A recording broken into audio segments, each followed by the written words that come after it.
मूकं करोति वाचालं पङ्गुलङ्घयते गिरिं यत्कृपातमहं वन्दे परमानंदमाधवम्। श्री कृष्ण परमात्मा પોતાના પ્રિય ભક્ત અર્જુનજીને કહે છે, જો ગુણાતીત થવું હોય તો મારી દ્રઢ ભક્તિ કર. પરમાત્માની દ્રઢ ભક્તિ સિવાય ગુણાતીત થઈ શકાતું નથી. તો હવે પ્રભુની દ્રઢ ભક્તિ કેવી રીતે કરવી? ભગવાનને વિશે દ્રઢ નિશ્ચય હોય તો ભક્તિ થાય. જ્યાં સુધી નિશ્ચયની ખામી હોય ત્યાં સુધી ભક્તિ દ્રઢ થતી નથી. પોતાને વિશે ભક્તજનોનો દ્રઢ નિશ્ચય થાય એટલે પ્રભુ પુરુષોત્તમ યોગનું નિરૂપણ કરે છે. ગીતાજીનો 15મો અધ્યાય પુરુષોત્તમ યોગ એ નામ છે.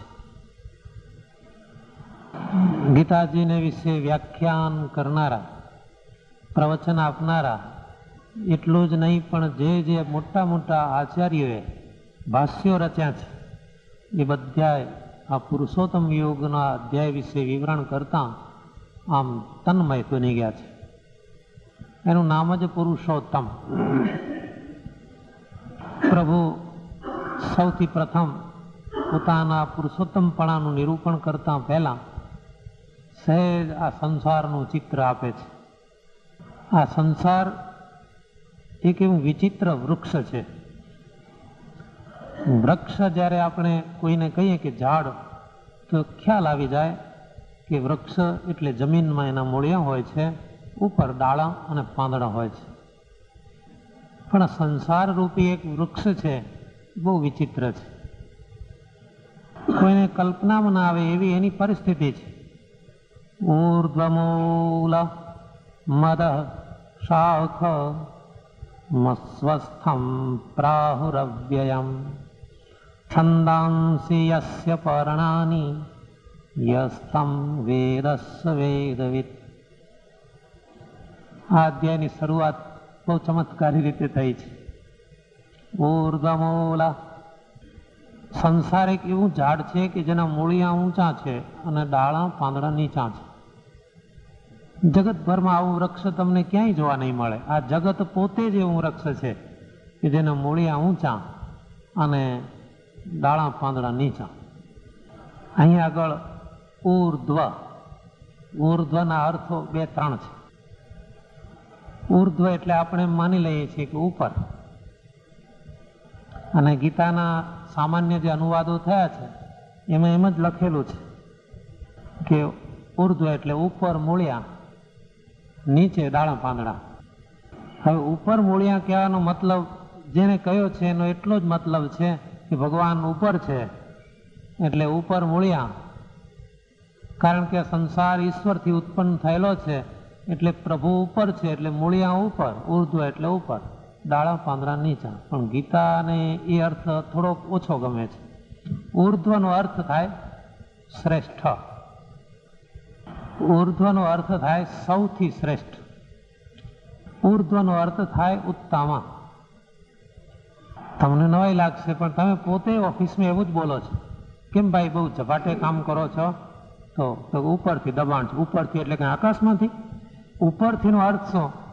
તમારી એક પોતાની જ ભાષા છે આખા ગાંધીનગરમાં વપરાતી કે ઉપરથી દબાણ છે. ઉપરથી એટલે વાદળામાંથી. ક્યાંથી?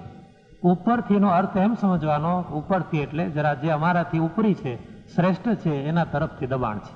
ઉપર શબ્દનો અર્થ એમ નહીં કે વાદળામાંથી. અહીં આગળ એ અર્થમાં વપરાયું છે. ઊર્ધ્વ એટલે ઉપર મીન્સ ઉત્તમ. કારણ કે આ સંસાર પરમાત્માની ઈચ્છાથી ઉત્પન્ન થયો છે. આપણે ગઈકાલે સાંભળ્યું પ્રકૃતિ અને પુરુષ એમાંથી સર્વ કાંઈ ઉત્પન્ન થયું છે. એટલે મૂળિયા ત્યાંથી શરૂ થયા સંસારના, અને ડાળા અને પાંદડા નીચે શરૂ થયા. હવે અહીં આગળ અસ્વસ્થ એમ લખ્યું, અસ્વસ્થમ પ્રાહુરવ્યયમ. અસ્વસ્થને ઘણા શું માની લે છે ખબર? અસ્વસ્થ એટલે કે છે પીપળો. નહીં, પીપળો નહીં, અહીંયા એ અર્થ નથી. સંસારનું વૃક્ષ એવું છે કે અસ્વસ્થ છે. સ્વ એટલે આવતીકાલ. કોઈને આપણે એમ કહીએ કે ભાઈ કંઈ કામ છે કાલે મળજો, એટલે સંસ્કૃતમાં એમ કહેવાય કે આવતીકાલ એટલે સ્વ. ન સ્વ ઇતિ અસ્વ, જેને આવતીકાલનો કોઈ ભરોસો ન હોય એને કહેવાય અસ્વસ્થ. આ સંસારના મૂળિયા ઊંચા છે, શ્રેષ્ઠ છે, ભગવાનથી ઉત્પન્ન થયેલો છે, અને પછી વિસ્તરેલી એની અનેક શાખાઓ છે. પરંતુ આ સંસારની કોઈ કાલ નથી, આવતીકાલનો કોઈ ભરોસો નથી, કઈ ઘડીએ નાશ થાય એનો કોઈ વિશ્વાસ નહીં, કોઈ ગેરંટી જ નહીં. આપણું આ શરીર છે એનો એક અર્થ છે. શરીર એટલે શું? શીર્યતે પ્રતિક્ષણમ ઇતિ શરીરમ. પ્રત્યેક શ્વાસે શ્વાસે જે ઘસાતું જાય છે માટે એને શરીર કહેવાય છે. ઘડિયાળનો કલાકનો કાંટો હોય, તમે એની સામે જુઓ તો તમને સ્થિર લાગે, પરંતુ સમજનાર સમજે કે આપણને દેખાય છે સ્થિર, પણ એ કાંટો એટલી ધીમી ગતિમાં ખસ્યા જ કરે છે. આપણું શરીર પ્રત્યેક ક્ષણે ઘસાતું જ જાય છે. ખબર નથી પડતી ક્યારે બાળકમાંથી જુવાન બની ગયા, અને કોઈને ખ્યાલ નથી આવતો કે જુવાનીમાંથી ક્યારે વૃદ્ધત્વ આવી જાય છે. એક ભાઈ એવા ઘમંડમાં ચાલ્યા જાય, પણ કોઈકે કહ્યું કાકા જરાક જોઈને ચાલો, એટલે એ ચમક્યો. મને કાકો કયો? કાકો ના કે પણ ભત્રીજો તો તું ક્યારનો મટી ગયો છે. કોઈને એમ લાગ્યું કે આ ભાઈ ઉંમર લાયક છે એટલે કાકા કયા, એટલે એને આંચકો લાગ્યો. વૃદ્ધાવસ્થા આવે એને અગાઉ કોઈ સાયરન વાગતી નથી, એની કોઈ નોટિસ હોતી નથી. એટલે પ્રતિક્ષણમ શીર્યતે ઇતિ શરીરમ. પ્રત્યેક ક્ષણે જે ઘસાતું જાય છે એમાં સંસાર વૃક્ષ છે એ એવું છે કે કાયમ માટે ઘસાતું જાય છે. એ શાશ્વત નથી, એ અખંડ નથી. છતાં પણ આ સંસારને જે સાચી રીતે સમજે છે એ વેદનો જ્ઞાતા કહેવાય છે. વેદ એટલે વિચાર, વેદ એટલે જ્ઞાન. તો જ્ઞાની કોને કહેવાય? વિચારવાળો કોને કહેવાય? વિવેકવંત કોને કહેવાય? કે જે સંસારને સમજી શકે એને. જે આ સંસારને સમજ્યો નથી એ અજ્ઞાની છે. હવે આ સંસાર કેવો છે પ્રભુ પોતે જ હજુ એક શ્લોકમાં એનું વર્ણન કરે છે. અધશ્ચોર્ધ્વમ પ્રસૃતા તસ્ય શાખા ગુણ પ્રવૃદ્ધા વિષય પ્રવાલા અધશ્ચ મૂલા ન્યનુસંતતાની કર્માનુબંધીની મનુષ્ય લોકે. આ સંસારની વૃક્ષની ડાળીઓ, એને 3 ગુણોનું સિંચન થયું, રજ્વ, સત્વ, રજ અને તમનો, એટલે ખૂબ વધી. આ ડાળીને નાના નાના કૂંપળ લાગેલા છે. વિષય એ કૂંપળ છે. કૂંપળ જેમ કૂણા હોય એમ વિષયો બધાને કૂણા લાગે છે, રમ્ય લાગે છે. વિષયો દ્રષ્ટિ રમ્ય લાગે. ગીતાજીનો અભિપ્રાય એવો છે, આગળ આવશે હજુ કથામાં. શરૂઆતમાં અમૃત જેવું લાગે, પરિણામે ઝેર જેવું. એનું નામ જ વિષય. એને શરૂઆત બહુ સુંદર લાગે પણ પરિણામ ભયંકર હોય. આ સંસાર રૂપી વૃક્ષની આ કૂંપળો છે, વિષયો છે. એટલું જ નહીં, પણ આની જે ડાળીઓ છે ઉપર નીચે સર્વત્ર ફેલાયેલી છે. વિષય વાસના રૂપી ડાળીઓ એ નીચે એટલે ધરતીલોક ઉપર છે, ઉપર એટલે સ્વર્ગના દેવતાઓ પણ એમાંથી બાકાત નથી, એ પણ આ વૃક્ષની અંદર જ આવી જાય છે. એટલું જ નહીં, પણ ઈચ્છા રૂપી જે કર્મબંધન એ એના મૂળિયા છે, સર્વત્ર ફેલાયેલા છે. 2 શ્લોકમાં સંસાર વૃક્ષનું વર્ણન આપ્યું.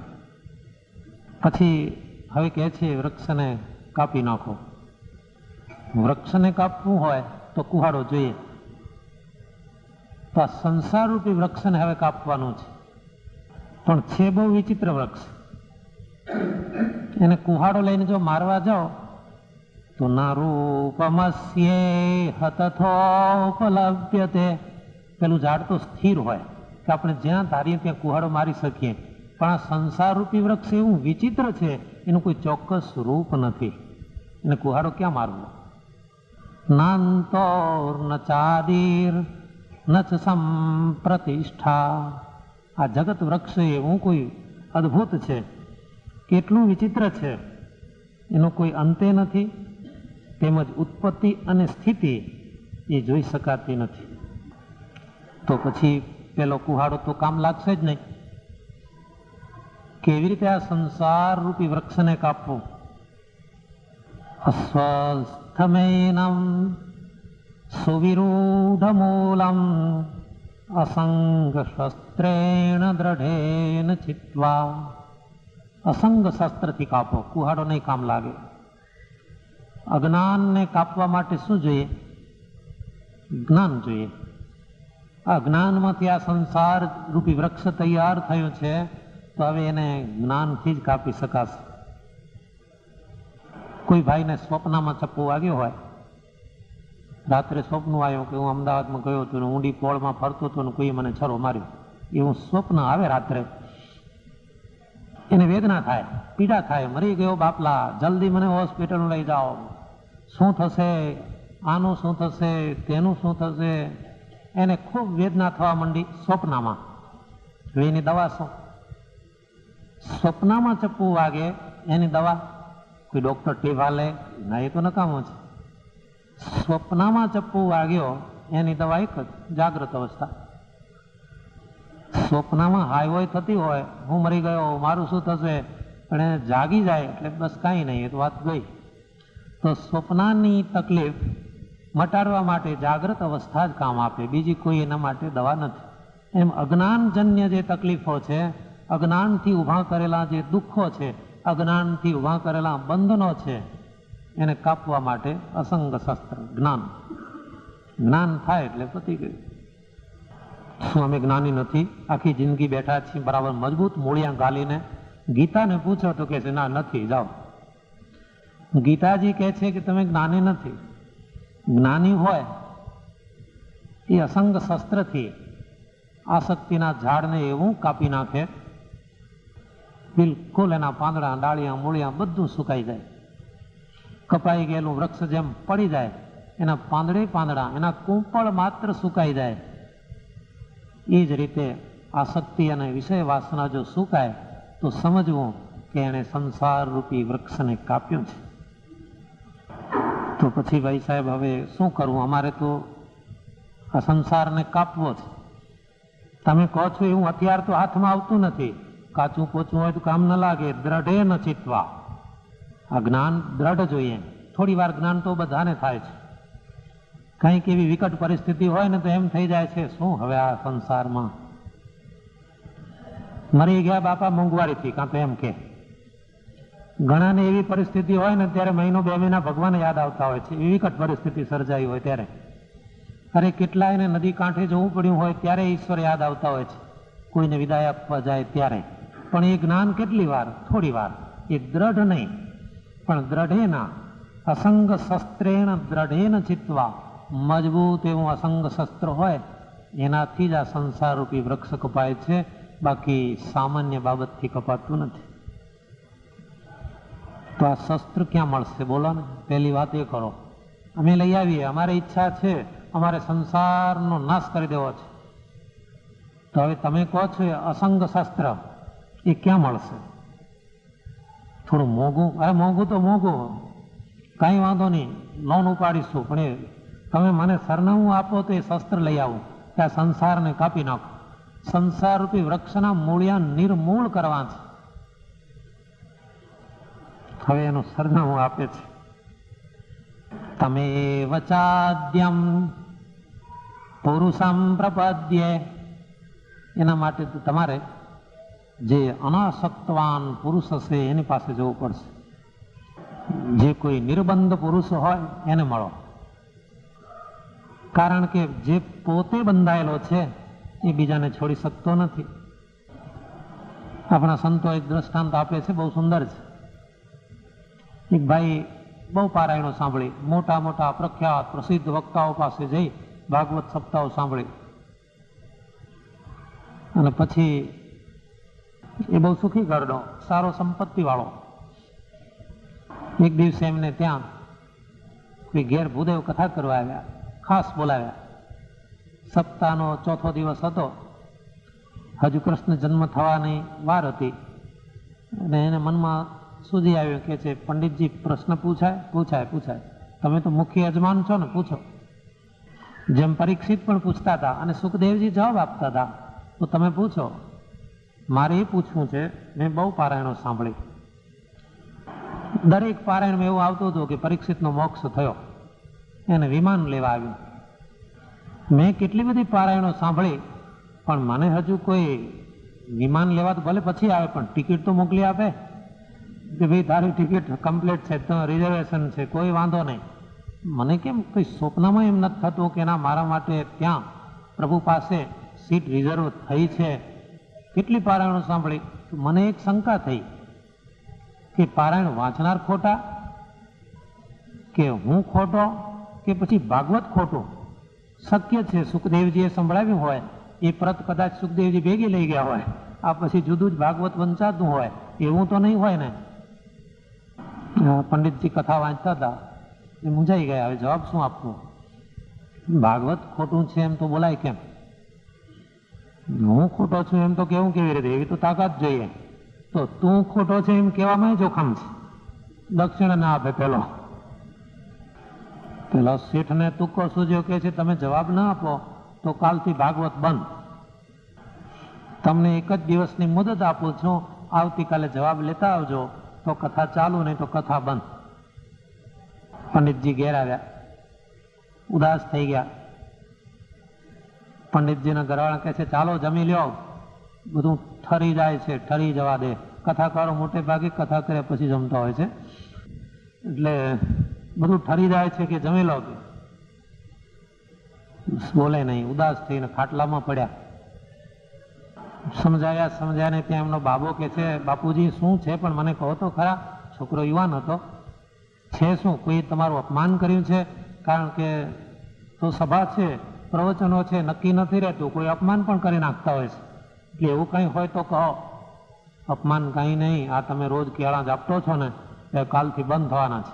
કેળા એટલે શું? પેલું કથામાં કેળા આવ્યા હોય ને, ઘેર લઈ જાય, છોકરા ખાય ને મજા કરે, એ બધું કાલથી બંધ. હવે આ રોજ દૂધ મળે છે, કેળા મળે છે, બધું બંધ થાય છે કાલથી. કેમ? હજુ તો અધિક માસ ચાલુ છે, કેમ કાલથી બંધ? અરે બંધ થયું છે. આ જે કથા જેણે બેસાડી છે એ એવો વિકટ પ્રશ્ન પૂછ્યો છે કે એનો કોઈ જવાબ ના આપી શકાય. છોકરાએ પ્રશ્ન સાંભળ્યો, કે છે બાપુજી કાલ તમે રોકાઈ જજો, કાલે હું જઈશ કથા વાંચવા, હું જવાબ આપતો આવીશ. અને તમારી જો ઈચ્છા હોય તો તમે કાલ સભામાં આવજો, શ્રોતા વર્ગમાં બેસી જજો. સારું, હું આવીશ. એને એમ થયું મારો દીકરો જોઉં શું સમાધાન કરે છે. બીજે દિવસે સવારે વ્યાસાસન ઉપર પંડિતજીનો પુત્ર બેસી ગયો. યમ બ્રહ્મા વરુણેન્દ્ર રુદ્ર મરુતા. ત્યાં પેલા શેઠ કહે છે ઓ મરુતા ઉભો રહે, તારા બાપા ક્યાં ગયા? મારા બાપા સભામાં બેઠા છે. કેમ? એના જ માથું દુખે છે, એટલે હું વાંચવાનો છું. કથાકાર બે જણ હોય ને તો સારું, કોક દાડો માથું દુખે ને તો જરા ઓફ લઈ શકાય. આ તો એવી તકલીફ ને, માથું દુખતું હોય તો કોને કેવું? ગીતા જાણે ને ગીતાના ગાનારા જાણે. મારા બાપાનું આજ માથું દુખે છે ને એટલે હું બેઠો છું. નહીં, માથું દુખે એ વાત પછી, પણ મારો પ્રશ્ન છે એનો જવાબ, તે હું જવાબ આપું તો નહીં ચાલે? ચાલશે. પ્રશ્ન બોલો. અને પ્રશ્ન સંભળાવ્યો. એટલે છોકરો કહે છે કામ કરવું પડશે. હું કહું એમ કરશો ને? કબૂલ. તમારું જરા અપમાન થશે તો ભલે થાય, મને જવાબ જોઈએ. સારું, તમારા નોકર છે? હા છે ને. 2 દોરડા મંગાવો. 2 દોરડા મંગાવ્યા અને તરત જ શેઠે કહ્યું કે હમણાં પંડિતજીનો દીકરો કેમ કરવાનું? નોકરને હુકમ કર્યો. એટલે નોકરને પેલો દીકરો કહે છે મારા બાપા પેલા બેઠા છે ને એને ઊભા કરીને એક થાંભલા સાથે બાંધી દે. દીકરા ખરા છે, બાપાને બંધાવે છે. પછી કહે છે આ બીજે થાંભલે છે શેઠને બાંધી દો. કથાના વક્તા અને શ્રોતા બે બંધાણા. આપણે સવારે કોઈ ભાઈ અહીં કીર્તન બોલે છે, શ્રોતા ને વક્તા બે સમજ્યા વિનાના, પેઠ ને અર્થે પુરાણી રે. શ્રોતા ને વક્તા બે સમજ્યા વિનાના. એકને કહ્યું હોત ને તો એ સમજ્યા, તો બે સરખા. કોણ કોને કે? બે ને બે થાંભલે બાંધી દીધા. મુખ્ય શ્રોતા અને મુખ્ય વક્તા બે બંધાઈ ગયા. વચમાં એક ટેબલ ઉપર મોહનથાળ, સરસ તાજો બનાવેલો લાડુ, શરબત, મીઠા પાણી મૂકી દીધા. ચાલો બધા આજ કથા પૂરી, બધા જાઓ. બાપુજી તમને તરસ લાગે, ભૂખ લાગે ત્યારે શેઠ જમાડશે, અને શેઠને ભૂખ તરસ લાગે ત્યારે તમે જમાડજો. પણ શેઠ સાહેબ તો અકળાયા. આ શું નાટક માંડ્યું છે? જે કહેવાનું હોય કહી દે. કહી દીધું શેઠ, ગભરાશો નહીં. તમે કથા કોની પાસે સાંભળો છો? તારા બાપુજી પાસે. મારા બાપુજી બંધાયેલા છે, તમે બંધાયેલા છો. છૂટો મળે તો છોડે, બાંધેલો બાંધેલાને કેવી રીતે છોડે? ગીતા કહે છે કે અસંગ શસ્ત્ર કોની પાસે મળશે? કે જેને સંસાર છેદી નાખ્યો હોય એનો સત્સંગ કરો, તો જ તમે આ સંસારને કાપી શકશો. બાકી તો બધા બંધાયેલા છે. શાસ્ત્ર તો સાચા છે. ટેબલ ઉપર જેમ મિષ્ટાન પકવાન છે, એમ શાસ્ત્રો સત્ય છે. જે શાસ્ત્રથી સુખદેવજીએ પરીક્ષિતનો ઉદ્ધાર કર્યો, એ શાસ્ત્ર આજે બીજા પંડિતોને સૌનો ઉદ્ધાર કરવા કેમ કામ લાગતું નથી? કારણ બંધાયેલા છે બધા જ. કોઈ કંઈ, કોઈ ક્યાંય, બધા બંધનો, જાત જાતના બંધનો. મારા મનમાં એમ થાય, હું કથામાં બેઠો છું, આ ભાઈને 5 લાખ ભેગા કરી દેવાના છે સ્કૂલ માટે, એ ઈરાદે કથા વાંચતા હોઈએ તો ત્યાંથી એ બંધાયેલો છે. બાંધેલો પોતે હોય એ બીજાને છોડી શકતો નથી. એટલે જ તત પદમ તત પરિમાર્ગિતવ્યમ યસ્મિન ગતાના નિવર્તન્તિ ભૂય તમેવ ચાદ્યમ પુરુષમ પ્રપદ્યે યત પ્રવૃત્તિ પ્રસૃતા પુરાણી. એવા પુરુષોને શોધો જે પોતે નિર્બંધ હોય, સંસારના બંધનો જેને કાપ્યા હોય, એમની પાસેથી અનાસક્તિ યોગ શીખવા મળે અને આ સંસારના બંધનો છૂટી જાય છે. નહીં તો સંસારના બંધનો 100 વર્ષ જાય, અરે જન્મના જન્મ ચાલ્યા જાય, પણ આ સંસારના બંધનો ક્યારેય પણ છોડી શકાતા નથી. હવે તો પછી એવા પુરુષો બધા બેઠા છે, એમાંથી કેવી રીતે શોધવા? આ એક શ્લોક એવો સુંદર છે, આખી ગીતામાં ખૂબ જ આ શ્લોક પ્રખ્યાત છે. જે ગીતા વાંચતા હશે એને બીજું કશું યાદ ન હોય, પણ આ એક શ્લોક લગભગ યાદ હોય છે. સ્વાધ્યાયમાં જનાર, ગીતા સ્વાધ્યાયમાં, બીજા પ્રવચનોમાં, કથામાં જનારા લગભગ ને આ શ્લોક મોઢે હોય છે, લગભગ ને. અને કોઈ મારા જેવાને મોઢે ન હોય તો અડધો પડધો ભેગો આમ બોલી શકે એટલો તો મોઢે હોય છે. પ્રભુ આ શ્લોકમાં એમ કહે છે કે જે માણસો સંસારથી છૂટેલા હોય, નિર્બંધ હોય, ભલે ગૃહસ્થાશ્રમમાં બેઠા હોય પણ બંધન એને છોડી નાખ્યા હોય, તો એવા પુરુષો કેવા હોય? નિર્માન મોહા જીત સંગ દોષા અધ્યાત્મ નિત્યા વિનિવૃત્ત કામા દ્વંદ્વૈર વિમુક્તા સુખ દુઃખ સંજ્ઞૈ ગચ્છન્ત્યમૂઢા પદમવ્યયં તત તત પદમ તત પરિમાર્ગિતવ્યમ. એવા પદની શોધ કરો, એવા સ્થાન માટે પ્રયત્ન કરો કે યસ્મિન ગતા ન નિવર્તંતિ ભૂયા. જે પદ, જે મોક્ષ સ્થાન તેને પામ્યા પછી કોઈ પાછા આવી શકે નહીં, એવા સ્થાન માટે પ્રયત્ન કરો. સ્વર્ગ માટે નહીં. સ્વર્ગમાં તો જઈને પાછા પડવાનું છે. એક ભાઈ ગીતા વાંચતા હતા, હમણાં તમે રોજ આખો પાઠ કરો છો? હા, 700 શ્લોકોનો. કેમ એકદમ મંડ્યા છો? આ અમેરિકા જવાનું અટક્યું છે ને, એ પતી જાય ને એટલે ગીતા પાઠ કરું છું. હવે એવા માટે પ્રયત્ન ન કરતા કે જે અમેરિકા જવાનું કામ થઈ જાય. એ તો શી ખાતરી? એક ભાઈ અહીંથી ધામધૂમ કરતો અમેરિકા ગયો, ત્યાં અમેરિકાનું મુખ્ય એરપોર્ટ છે, ત્યાંથી પાછો કાઢ્યો. એ તો નિવર્તનથી ભૂયા તો પાછા આવવું પડે છે. એક જ સ્થાન એવું છે કે જ્યાંથી પાછા આવવું પડતું નથી, એ પરમાત્માનું ધામ. હવે ત્યાં કોણ પહોંચે? કેવા પુરુષ હોય, એના લક્ષણ કેવા હોય? નિર્માન મોહા. આ એક જ શ્લોક એને સમજવો એ કઠણ છે, સમજ્યા પછી આચરણમાં મૂકવો એ પણ બહુ કઠણ છે, ઘણું કઠણ છે. બધું છોડી શકે માણસ, પણ કોઈ દાડો માન છોડી શકતો નથી. માન છોડવું બહુ કઠણ છે. તમે ધારો તો આહાર છોડી શકો,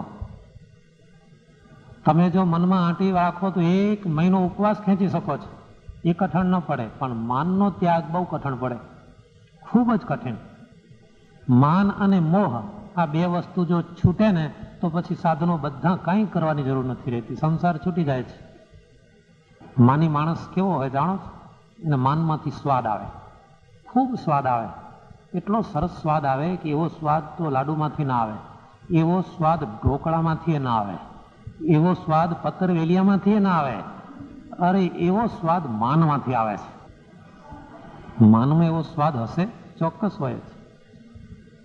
વચનામૃતમાં સ્વામિનારાયણ ભગવાન કહે છે, માની માણસની પરિસ્થિતિ કેવી હોય? કોઈ કૂતરું સૂકું હાડકું લઈ જાય થોરિયાની પાછળ, અને પછી સુકાઈ ગયેલા હાડકાને બચકા ભરવા માંડે. એટલે એ કૂતરાના પોતાના જ પેટા છોલાય અને પેલા હાડકા ઉપર લોહી દેખાય. પછી એ ચાટવા માંડે અને ખુશ થાય, એકદમ ખુશ થાય, પૂંછડી હલાવવા માંડી જાય. પણ એ મૂરખ મૂઢ, એ તારા જ મોઢાનું લોહી છે. માની માણસને તમે વખાણો ને તો તમારી અંદર 1000 અવગુણ હશે, એ ભૂલી જશે. બસ સ્વામીજી બહુ સારા છે, વાહ વાહ, એની પાછળ એના ગરબા ગાવા માંડે. પણ જો તમે એના વખાણ નહીં કરો ને, બસ જેટલી પ્રશંસા કરે એના બદલામાં એટલી નિંદા ચાલુ કરી દે. આ માનીની પ્રકૃતિ હોય છે. માન છોડવું બહુ કઠણ. એને માન આપો એટલે પતી ગયું, બીજું કાંઈ તમારી પાસે જોઈએ નહીં. માનમાં સ્વાદ એટલો બધો આવે છે, એટલો સ્વાદ આવે છે માણસને, એવો તો એને ભોજનમાંથી સ્વાદ નથી ક્યાંય પણ. આપણે મહાત્મા તુલસીદાસજી, એમના જીવનમાં એમને એક અનુભવ થયેલો. કોઈ બાવાજી, બહુ ધ્યાન રાખીને આ દૃષ્ટાંત આપું છું, કારણ કે તમને એમ થાય કે બધું સંસારીઓને ઉપદેશ આપવા બેઠા છે, એટલે પછી બાવાજીની વાત કહું છું. એક બાવાજી ગુફામાં બેઠેલા, મહારાજા એના દર્શન કરવા ગયા. પહાડમાં, જંગલમાં દૂર ગુફા. મહારાજા એના રસાલા સાથે દિવાનને, પ્રધાનને, મંત્રીને, સેક્રેટરીને, જોઈન્ટ સેક્રેટરીને, એ બધા જાત જાતના સેક્રેટરીઓ, મંત્રીઓ, તંત્રીઓ બધા જ સાથે પગે લાગવા ગયા. બાવાજીને એમ થયો કે હું કંઈક છું હો, નહીં તો આ રાજા મારી પાસે આવે. નમસ્કાર કર્યા. મહારાજા મને નમે છે, વાહ વાહ. રાજા નમે એટલે પ્રધાનોને, દીવાનોને, સલાહકારોને એ બધા 3 વાર નમે. એ બાવાજીને ખુશ કરવા નહીં, રાજાને ખુશ કરવા. બધા બેઠા એટલે મહારાજા કહે છે, બાવાજીના ભોજનની શું વ્યવસ્થા છે? બાવાજીથી બોલાઈ ગયું, ભોજન રામ કા નામ. નહીં પણ આપ કંઈ ભોજન કરો તો હું રાજ્ય મહેલમાંથી ભોજનની વ્યવસ્થા કરું. नहीं नहीं, भोजन तो राम जी का नाम हो, भोजन और भोजन सब झूठ है. वाह, धन्यवाद. राजा ने मन में एम ठसाई गयो कि बाबाजी कहीं जमता ज नहीं. एना दीवानजी पूछो कहीं पण? बस देखिए एक लींबू है, नींबू, जंबीर, लींबू, एटलू ज हूँ खाऊं छूं, बीजू कहीं खातो नहीं. ने जोत जोतामां आखा गाममां वात प्रसरी गई कि अपनी गामनी भागोळे बाबाजी हमणां आव्या छे, એ લીંબુ જેટલું જ ખાય છે. માણસોની લાઈનો લાગી દર્શન કરવા માટે. 4 વાગે બાવાજી ગુફા ખોલતા અને લાઈનો લાગે, લાઈનો સતત. बाबाजी खुश रहे, सब लोग मेरा दर्शन के लिए आते हैं. मैं क्या कम हूं? नहीं नहीं, बिल्कुल कम नहीं हो, आप तो सबसे श्रेष्ठ है. बाबाजी आप जैसे महात्मा का दर्शन तो बड़ा पुण्य हो तब होता है. અને બાવાજી ફૂલાતા રહે. એક દિવસે આપણા જગ પ્રખ્યાત સંત તુલસીદાસજી ત્યાંથી પસાર થાય છે. ગુફામાં માણસોના ટોળે ટોળા જાય છે. મહાત્મા તુલસીદાસજી તો જ્ઞાની પુરુષ છે, એને એમ થયું ચાલો કોઈ એવા સિદ્ધ મહાત્મા હોય તો હું પણ દર્શન કરું. અંદર ગયા ગુફામાં. મહાત્માજી આમ બરાબર બેઠેલા, એની આંખ ઉપર, એની ભ્રકુટી ઉપર અભિમાન નીતરતું હતું. તમને જો ચહેરો વાંચતા આવડે ને તો આંખ ઉપર લગભગ ખબર પડી જાય કે આમનામાં અભિમાન છે કે નમ્રતા છે, જ્ઞાન છે કે ઘમંડ છે. આંખ ઉપર જ ખબર પડી જાય છે. આખા જિંદગીની લીપી ઈશ્વરે આંખમાં મૂકી છે, એ ઉકેલતા આવડવી જોઈએ. આ તો તુલસીદાસજી મહાજ્ઞાની પુરુષ, એમણે જોયો અને આંખમાં તો નર્યો અભિમાન દેખાય છે. કંઈ વાંધો નહીં, નમવામાં કંઈ વાંધો નથી, નમસ્કાર કર્યા. ત્યાં કોઈએ કહ્યું, હે બાવાજી, તુલસીદાસજીને કહે છે, તમારા જેવા તો કેટલાય ફરે છે લંગોટ ગાલીને, જો આનું નામ સાચા સિદ્ધ કહેવાય, એક લીંબુ જેટલું ખાય છે, તમે તો રોજ પતરાવાળા ભરીને બેસો છો. તુલસીદાસજી કહે છે, દેખ્યા વગર આ તો મંડ્યો મને ગાળો દેવા. જગતમાં આવો ખેલ રચાતા હોય છે. જગત કોણ સાચા ને કોણ ખોટા એને ઓળખી શકતું નથી. એને તો માન આપે એ સાચા, બીજા બધા ખોટા. તુલસીદાસજી વિચાર કરે છે, અલમસ્ત દેખાય છે અને ખાય છે થોડું, દુબળો પડતો નથી, આનું કારણ શું? તુલસીદાસજી તો ગુફાની બહાર બેઠા એક ઝાડ નીચે. રાજાનો એક અધિકારી આવ્યો ત્યાં. મહાત્માજી, પહેલા ગુફામાં છે, તમે બહાર કેમ બેઠા? હું તો બહાર રહું છું. ઈશ્વરનું આ જગત છે ને આખી ગુફા જ છે, મારે તો રામનું ભજન કરવું છે. મહાત્માજી, એક શંકા છે ને, પેલા ગુફાવાળા મહાત્મા લીંબુ જેટલું ખાય છે ને, છતાં અલમસ્ત છે, અને તમે તો એવું કંઈ કરતા નથી, તમે તો હરીછાએ મળે જમી લો છો, છતાં દુબળા કેમ છે? તુલસીદાસજી કહે છે, તો તમારે તપાસ કરવાની, મારે નહીં. પેલો દિવાન બહુ હોશિયાર. એક દિવસે રાજાના આવતા પહેલા એકલો પેલા મહાત્માજી પાસે જઈને કહે છે, હવે હું તો તમારા દર્શન કરવા આવ્યો છું, કાલથી હું નહીં આવું, રાજા પણ નહીં આવે, પ્રજા પણ નહીં આવે. હવે તમારે એકલા ગુફામાં રહેવાનું છે. કેમ કોઈ નહીં આવે? એક મહાત્માજી એવો આવ્યો છે ને કે મહારાજા સાહેબે આવે એને ગુરુ કર્યા છે, તમને તમારી કંઠી તોડી નાખી છે, એમને લગાવી દીધી છે, એટલે આખું ગામ હવે એ બાજુ જવાનું છે. આનો માનભંગ થયો એટલે પસ્તાવા માંડ્યો, ગભરાવા માંડ્યો કે કોણ સસુર આયા હોગા, આ કોણ આવ્યો હશે, કોણ આવ્યો હશે? એનું માન ખંડન થયું. દીવાને માણસો રોકી લીધા, આ શું આચરણ કરે છે એની નોંધ રાખજો. રાત્રિ પડી, ગુફાની બહાર આવે, અંદર જાય, ક્યાં હો ગયા, મેરી તો જિંદગી બરબાદ હો ગઈ. ક્યાં બરબાદ થઈ છે? પેલું માન મળતું બંધ થયું ને, જાણે પાવર કરંટ કપાઈ ગયો.